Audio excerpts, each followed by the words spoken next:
She chose herself. An emotional story of love, distance, and rediscovery. There was a woman named Layla, 34 years old, living in a small town on the southern coast of New Zealand. She was a quiet soul, a freelance illustrator who spent her mornings sipping green tea and drawing by the window. Her life was simple and peaceful. She had been married to Omar, a 37-year-old mechanical engineer, for almost 7 years. Omar was calm, thoughtful, and kind, or so he had always been. Lately, something had changed. He had become distant, quieter. He would come home, kiss Layla on the forehead, and eat his dinner in silence, his eyes glued to his phone. When he looked at her, it felt as if he wasn't really seeing her anymore. One afternoon,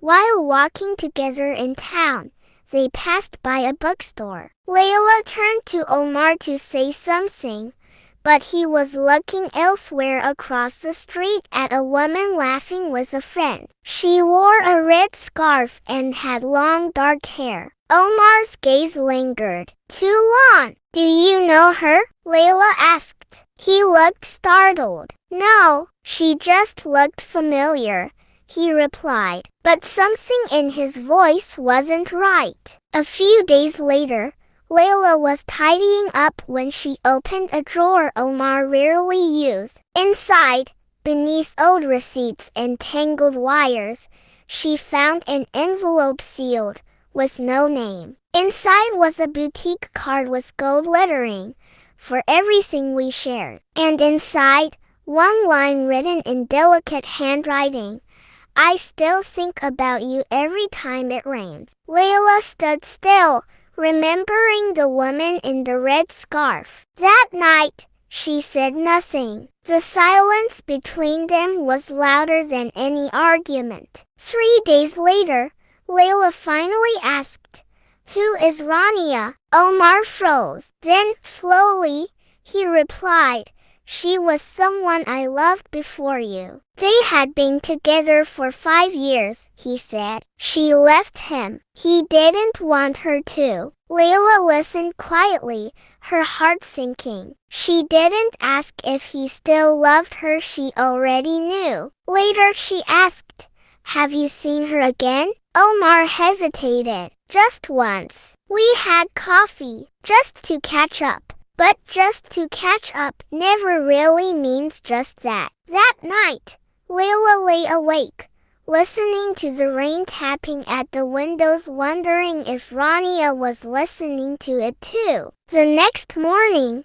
she looked in the mirror and didn't recognize her own face. She still looked like herself, but the sadness had settled deep behind her eyes. The days passed. Omar came home late. His messages were shorter. His touch was absent. One night, Layla walked upstairs with laundry in her arms and heard him whisper in his sleep. Not her name. Rania's. She didn't wake him. She didn't cry. She simply stood there, realizing she was sharing a bed with someone who wasn't fully there anymore. A few days later, when Omar returned home early for the first time in months, Layla asked him directly, Have you seen her again? He looked down. Yes, he said. Then she asked the question she had feared most.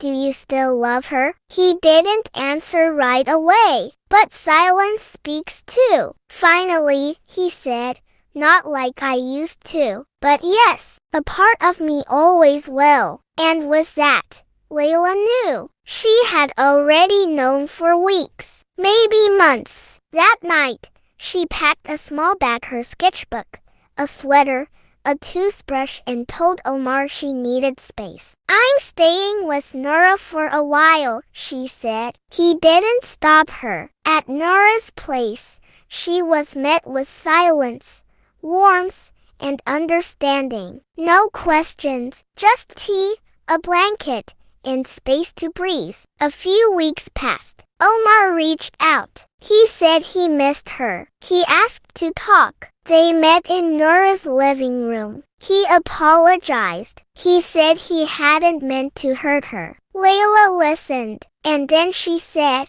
I still care about you. I always will. But I don't want to be someone you try to love. I want to be someone who is loved completely. He didn't argue. He just nodded quietly. And so, she let him go. That night, Layla sat with her sketchbook and for the first time in months, she drew herself, not their home, not a memory, just her. Soft eyes, wrapped in a shawl, and a small peaceful smile. Sometimes the strongest thing you can do is walk away. Not with anger, not with revenge, but with peace. Because loving yourself is not selfish. It's survival.